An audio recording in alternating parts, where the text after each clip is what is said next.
안녕하세요. 저는 현재 강북구에 거주하는 곧 70을 바라보고 있는 남자입니다. 지금껏 바쁘게 살다가 이제야 노후를 좀 즐기고 있는데요. 저는 항상 이 라디오를 들으며 하루를 시작합니다. 사연을 듣다 보면 정말 다양한 일들이 존재하더군요. 화가 나는 사연도 있고 정말 감동적인 사연도 있고요. 제가 이렇게 사연을 보내게 된 이유는 2달 사이에 분노와 감동을 모두 겪게 되었기 때문이에요. 저는 제일 가까운 사람한테 배신도 당하고 인생에서 제일 고마운 사람을 만나게 되었어요. 저희 어머니는 제가 10살이 되던 해 병으로 돌아가셨어요. 아버지는 혼자서 하나밖에 없는 아들인 저를 키우셨고요. 다행히도 아버지가 하시던 사업이 잘 돼서 전 부족함 없이 클 수 있었어요.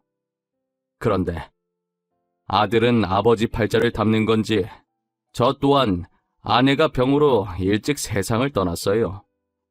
그래서 저는 혼자서 아들 하나와 딸 하나를 키워야 했고요. 한동안 아내의 빈자리가 너무 크게 느껴졌어요. 아내 없이 혼자 살아서 뭐하나 싶다가도 핏덩이 같은 애들을 보니 나라도 열심히 살아야겠다는 생각이 들더라고요. 솔직히 아버지께 도움을 청할 수도 있었어요. 아버지는 사업을 하시니 돈이 많으니까요. 하지만 저는 아버지께 의지하고 싶지 않더라고요. 저는 제 힘으로 자식들을 키우고 싶었어요. 아내의 사망보험금으로 조그만 음식 사업을 하기 시작했어요. 아무래도 아버지 도움 없이 하려고 하니 처음엔 인맥이 없어서 반응이 별로 없더라고요. 하지만 어떤 은인을 만나게 되면서 새로운 소스도 개발하고 재료도 조금씩 바꿔보면서 점차 제 가게가 입소문나기 시작하더라고요. 토스트 전문점이었는데 학생들을 주 고객으로 삼았어요. 저는 아무것도 안 하고 가게에 이렇게 있는 것보다 직접 나가서 홍보를 해야겠다는 생각이 들었어요.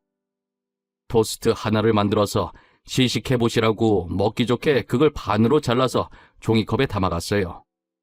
아무래도 처음엔 낯선 사람이 토스트를 내밀고 있으니 다들 안 먹겠다고 거부하더라고요. 이 방법도 틀린 건가 싶을 때 어떤 한 학생이 제게 다가와 토스트를 가져가더군요. 그 학생이 한 입 먹더니 뭔가 골똘히 생각하는 눈치였어요. 아저씨, 혹시 소스 만들 때 머스타드 향을 조금 더 넣어보시는 게 어때요? 지금도 맛있긴 한데요. 머스타드를 조금만 더 넣으면 새콤달콤한 게 학생 입에 딱일 것 같은데. 아, 그래요? 학생이 음식에 대해서 좀 아나 보네. 소스 말곤 다른 건 괜찮은가요? 빵도 살짝 아쉬워요. 빵 테두리를 잘라서 딱딱한 거 못 드시는 어르신들도 먹기 쉽게 만들거나 아니면 아예 부드러운 우유 식빵으로 바꾸는 게 어때요? 우유 식빵? 우유 식빵 괜찮네요. 나는 왜 그 생각을 못했지? 오늘 내가 학생한테 많이 배워가네요. 학생은 남은 토스트까지 깔끔하게 먹더니 잘 먹었다며 제게 종이컵을 다시 건넸습니다. 종이컵을 건넨 학생의 손에는 화상 자국이 있었어요. 어쩌다 그런 흉터가 생긴 건지 궁금했지만 물어보는 건 예의가 아닌 것 같아서 잘 가라고 인사만 했어요. 저는 다시 가게로 돌아와 학생이 말해준 대로 소스를 다시 만들기 시작했어요. 오는 길에 식빵도 새로 사서 부드러운 우유 식빵으로 바꿨고요. 만들어 먹어보니 제가 전에 만들었던 것보다 훨씬 부드럽고 맛있었어요. 저는 다음날 다시 그 학교를 찾아갔습니다. 오늘도 어김없이 그 학생과 마주쳤어요. 학생은 자기 친구를 데리고 왔더라고요. 시은아, 이거 한 번만 먹어봐. 학교 근처에 토스트 가게 오픈했대. 그래서 내가 어제 먹어봤거든? 진짜 맛있어. 아, 진짜? 그렇게 맛있어? 너 원래 음식 먹는 거에 되게 까다롭잖아. 얼마나 맛있길래 이래? 나 너 믿고 먹는다. 그래, 나 믿고 먹어봐. 너도 먹어보고 깜짝 놀랄걸? 맛에 반해서 너 앞으로 여기 가게에서만 먹게 될 수도 있어. 야, 이거 진짜 맛있다. 빵도 되게 부드러워. 와, 소스 이거 뭐야? 진짜 대박이다. 그렇게 저희 가게가 입소문이 나면서 장사가 잘 되기 시작했어요. 제 사업은 다 그 학생 덕분에 성공할 수 있었다고 생각합니다. 저는 또 학교를 찾아갔었는데 아무리 기다려도 그 학생이 보이지 않는 거예요. 마침 그때 토스트를 같이 먹었던 친구가 지나가길래 불러 세웠어요. 거기 단발머리 학생. 그때 여기서 저희 토스트 먹었던 친구 맞죠? 왜 친구가 한번 먹어보라고 해서 먹었던. 아, 네, 맞아요. 안녕하세요. 근데 저를 왜 부르셨어요? 혹시 하실 말씀이라도 있으세요? 제가 학생 친구한테 할 말이 있는데 기다려도 안 나와서요. 친구 오늘 학교 안 왔어요? 주연이 아마 앞으로 학교 안 나올걸요? 취업해서 회사 다니고 있어요. 알고 보니 상고라서 취업하면 학교를 안 나온다고 하더라고요. 다시 만나게 되면 덕분에 성공할 수 있었다고 정말 고마웠다고 꼭 말하고 싶었지만 더 이상 말할 길이 없었어요. 저는 그렇게 열심히 일해서 2호점까지 내게 되었습니다. 그리고 최근엔 토스트를 직접 만들어 팔진 않고 지점들 관리만 하고 있었어요. 아무래도 제가 나이가 있는지라 가게를 자식들에게 물려주고 싶었어요. 그런데 자식들은 제가 하는 사업엔 관심이 없었습니다. 아들은 그냥 일하는 것 자체에 관심이 없었어요. 그저 제가 벌어들이는 재산으로 놀고 먹고 싶어 했어요. 돈 버는 것엔 취미가 없고 계속 용돈이나 더 달라며 재촉하는 아들에겐 제 가게도 주고 싶지 않았어요. 저는 딸아이라도 제 가게를 물려받았으면 좋겠지만 딸은 아들과 다르게 제 사업엔 관심이 없어도 자기가 하고 싶은 일은 확실히 있었어요. 딸은 어릴 때부터 향수를 참 좋아했어요. 후각이 예민한 건지 좋은 향을 맡으면 스트레스가 풀린다며 얼마 주지도 않는 용돈을 아껴서 그 비싼 향수를 여러 개 사놓더라고요. 그리곤 꼭 크면 자기는 조향사가 되고 싶다는 말도 했었죠. 이제 저도 가게를 물려줄 나이가 된 것 같아 진지하게 딸에게 물어보았습니다. 그런데 딱 잘라서 말하더군요. 아빠, 솔직히 나는 하고 싶은 게 따로 있어. 내가 어렸을 때부터 입에 달고 다니던 말 있잖아. 조향사 말이냐? 조향사보다는 아빠가 이미 일구어 놓은 가게를 인수하는 게 돈을 더 많이 벌 수 있지 않겠니? 나중 되면 돈이 정말 많이 필요할 거야. 아빠, 나는 내가 직접 만든 향수로 브랜드까지 만드는 게 소원이야. 아빠가 이렇게까지 말하는데 못 들어줘서 미안해. 얼마 되지도 않는 용돈 모아가면서 향수 모을 때부터 알아봤어야 하는데 결국 아무도 이 아빠 가게는 관심이 없구나. 그래도 딸은 하고 싶은 게 딱 있어서 아빠가 걱정은 안 되는구나. 아빠, 정말 고마워요. 나중에 꼭 제 향수 브랜드로 성공해서 효도할게요. 아니나 다를까 자신은 조향사가 되고 싶다고 저보고 도와달라고 하더군요. 저는 그래도 하고 싶은 일이 있다는 게 어디냐며 딸을 밀어주기로 했어요. 딸을 적극적으로 지원해주는 저를 보며 아들은 제가 딸만 밀어준다고 생각했나 봐요. 요즘 부쩍 돈 달라는 소리도 늘고 어떻게 하면 제 재산을 빼돌릴 수 있을까 속으로 이런 궁리만 하는 것 같았어요. 아들이 자기도 하고 싶은 사업이 생겼다며 제게 돈을 요구하더라고요. 그래서 돈을 벌려는 생각이 있는 것 같아 흔쾌히 원하는 만큼 줬어요. 하지만 아들은 번번이 사업을 말아먹었다며 죄송하다는 말밖에는 안 하더군요. 아마 아들이 날린 돈만 해도 억 단위는 될 겁니다. 이제 그런 아들의 말도 못 믿겠어서 그나마 주던 용돈도 끊어버렸습니다. 일단 가게 증여는 뒤로 하고 현재 들고 있는 자산으로 노후에 뭘 해볼지 생각하고 있었어요. 아들은 그런 저를 보더니 자기한테 좋은 생각이 있다고 하더군요. 아버지, 제게 좋은 생각이 있어요. 제 친구 중에 부동산 잘하는 친구가 있거든요. 갑자기 웬 부동산? 나보고 지금 부동산 일 하라는 말이냐? 에이, 그런 게 아니라 땅이나 건물 사서 돈 불리자는 말이죠. 요즘 땅값이 비싸져서 사놓으면 나중에 억 단위로 벌 수 있다고요. 아빠는 그런 위험한 거래는 안 한다. 아빠도 알지. 하지만 이미 벌어놓은 돈도 있고 위험하게 더 벌 생각도 없구나. 아빠 걱정 마세요. 제 친구 말로는 요즘 좋은 건물 많이 나왔다더라고요. 그 친구 엄마가 동네에서 알아주는 땅 부자예요. 제가 친구한테 물어봐서 좋은 정보 드릴게요. 나중에 돈 버시면 저한테도 좀 주세요. 제 주변에서도 요즘 부동산에 투자를 많이 한다는 소리를 들었거든요. 저는 간만에 아들이 괜찮은 말을 한 것 같다고 생각했습니다. 그리고 건물 살 때 필요한 서류들을 하나씩 준비하기 시작했어요. 그렇게 저는 아들이 소개해준 친구를 직접 만나게 되었습니다. 부동산으로 돈을 꽤 벌었는지 사무실이 아주 크고 멋있더군요. 어떤 서류를 들고 오더니 제게 앉으라고 하더군요. 아이고 아버님, 먼 길 오시느라 힘드셨죠? 여기 따뜻한 차라도 한 잔 드시고 천천히 얘기 시작할게요. 자네, 도대체 돈을 얼마나 버는 겐가? 회사가 아주 멋들어지는구만. 에이, 그래도 아버님보다 못하죠. 아버님은 2호점까지 있으시다면서요. 그 가게는 어떻게 하실 생각이세요? 제가 듣기론 아무도 안 물려받으려는 것 같던데 파실 거예요? 팔긴 왜 팔아? 거기에 쏟아부은 내 노력과 시간이 얼만데 절대 못 팔지. 그 아들이 말한 좋은 건물이나 보여주게. 아, 이거 정말 좋은 매물이거든요. 너무 아까워서 아직 아무한테도 안 보여줬는데 아버님은 특별히 지훈이 봐서 보여드린 겁니다, 진짜. 그렇게 대단한 건물이야?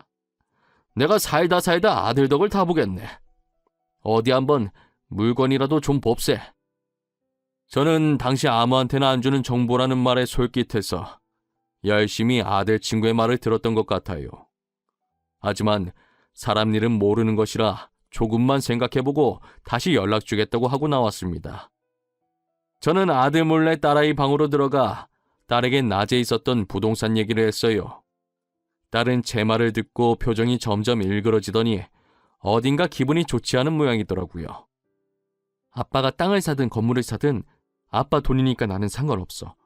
근데 너무 성급하게 사지는 마. 제대로 알아보고 결정해. 네 오빠가 직접 소개해준 친구인데 무슨 일 생기기야 하겠어. 어련히 알아서 잘해주겠지. 난 솔직히 우리 오빠지만 속을 알 수가 없는 사람이라 걱정돼. 맨날 사고만 치고 다녔잖아. 끼리끼리라는 말도 있는데 친구도 이상한 사람일 것 같아. 그래도 네 오빠인데 그런 식으로 말하지 말어. 아무리 못난 아들이라도 설마 애비한테까지 이상한 짓 하고 그러겠어? 딸이 제게 돈과 관련한 일들은 가족이라도 뭐든 의심해보라고 하더군요.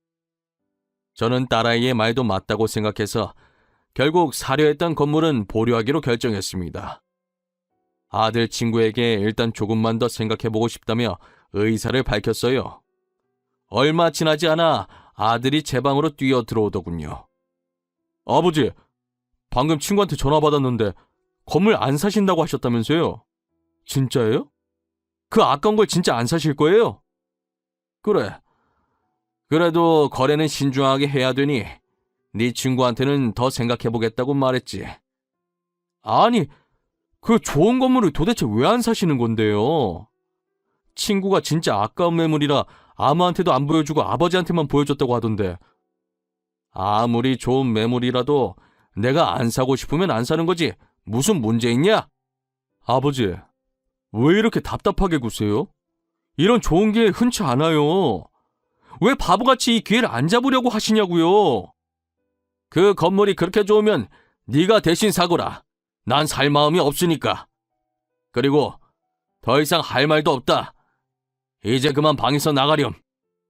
아들은 하루가 멀다 하고 제 귀에 딱지가 않도록 잔소리를 퍼붓더군요.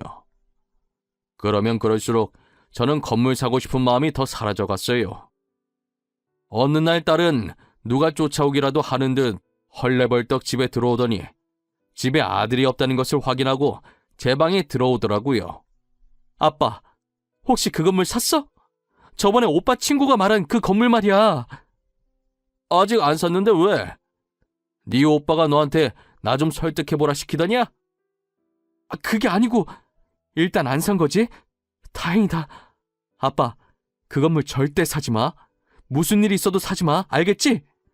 뭐 때문에 네가 이렇게까지 흥분하는 거냐? 하도 네 오빠한테 시달려서 사고 싶은 마음도 사라졌다. 오빠 진짜 미친 거 아니야? 어떻게 아빠한테 사기칠 생각을 하냐고. 내가 찝찝해서 경찰인 친구한테 좀만 알아봐 달라고 부탁했단 말이야. 근데 지금 그 건물 주인도 난리래. 도대체 무슨 일인데 그래? 네 오빠가 나한테 사기를 쳐? 무슨 사기? 오빠 친구라는 놈이 글쎄 사기꾼이래. 아빠한테 보여준 건물로 사기치고 다녔다니까? 내가 이상하다고 했잖아. 진짜 뒤가 구린 놈이었어. 딸 말대로 아들 친구가 제게 보여준 건물은 주인이 따로 있었어요. 그리고 내놓지도 않은 자기 건물에 사람들이 찾아와서는 이 건물 자기들이 샀다고 난리치고 있나 봐요. 건물주도 지금 이 일 때문에 골치 아프다 하더라고요. 알고 보니 아들이 저한테 사기쳐서 돈을 빼돌리려는 계획이었대요. 친구한테 어느 정도 돈을 떼주고 자기가 다 가질 생각으로요. 제가 사기당한 걸 알게 되면 그래도 아들 친구인데 봐달라는 식으로 저를 달래려는 생각까지 했대요. 그런데 아들이 잠깐 그 사기꾼 친구랑 만나는 도중에 경찰이 들이닥쳐서 아들놈도 공범으로 같이 잡혀갔습니다. 아들은 저한테만 사기치고 빠지려고 했다고 억울해 하더군요. 어리석은 아들놈은 자기 친구가 정말로 사기꾼일 줄은 몰랐던 거죠. 아들 친구는 말로만 듣던 사기전과 산범이었습니다. 저 친구한테 당한 피해자도 정말 많았어요.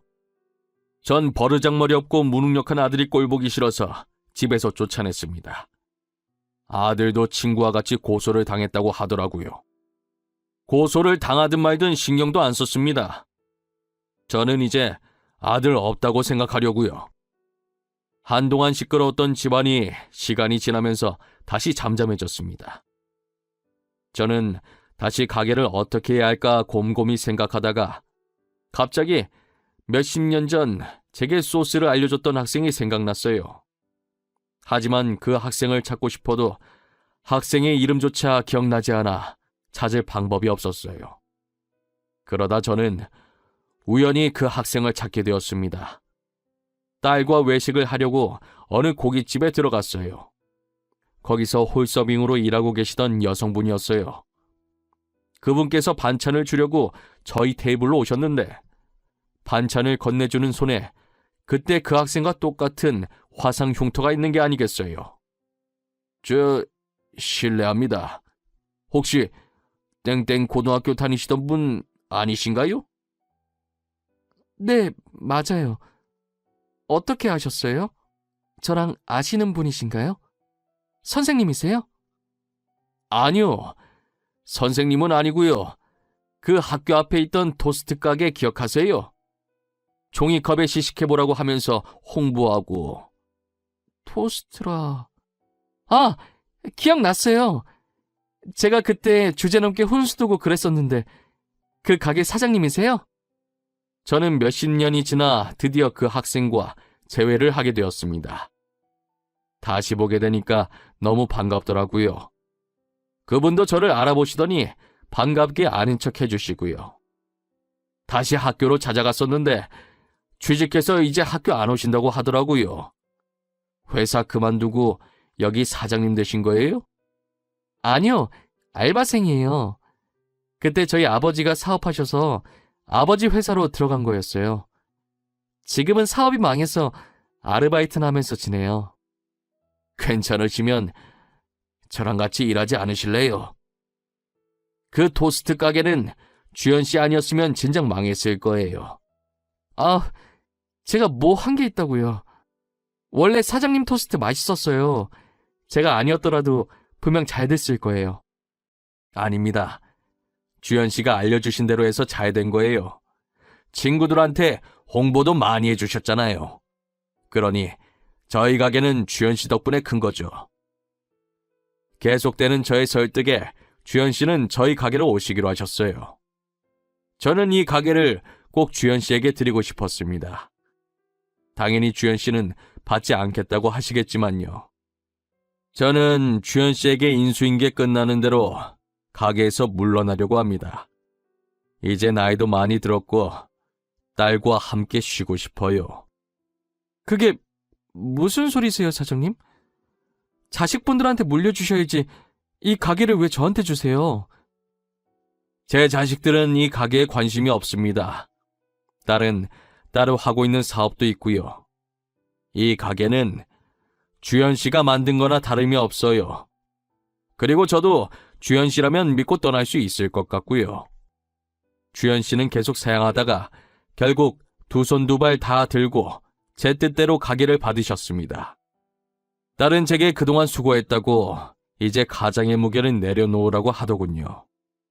지연아, 가게 말이다. 그거 주현 씨한테 증여했단다. 그분 없었으면 이 가게가 지금껏 잘 될 수 없었어. 잘했어. 나는 그 선택 정말 잘했다고 생각해. 지금껏 혼자 우리 키운다고 고생했어. 나 이제 쉬어도 되겠지? 조금 더 버티다가 쉴 걸 그랬나? 아니야. 아빠는 쉬어줄 필요가 있어. 걱정하지 마. 앞으로는 내가 아빠 잘 모실 거니까. 딸은 제게 정말 잘했다고 이제 아무 걱정하지 말라고 하네요. 제가 비록 아들은 실패했지만 딸 하나는 정말 잘 둔 것 같습니다. 지금은 딸이 말한 것처럼 아무 걱정 안 하고 행복하게 이 삶을 즐기고 있어요. 가끔 둘이서 놀러도 다니고 맛있는 것도 먹으면서요. 그리고 잠시 아들 이야기가 나와서 하는 말인데 현지 아들은 고소당했다가 조사 중 공범이었던 증거가 없어서 풀려났더라고요. 저희 집에 찾아와서 잘못했다고 울면서 빌길래 정신 차리고 살라고 얼음물 한 바가지 끼얹어주고 쫓아냈습니다. 감히 어떤 자식놈이 부모를 상대로 사기를 치려고 하나요? 저는 절대 이 일을 그냥 넘어갈 수가 없어요. 여러분들은 절대 제 아들놈처럼 부모님한테 이러시면 안 됩니다.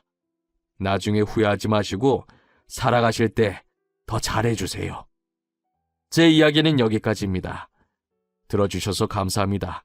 다들 행복한 하루 보내세요.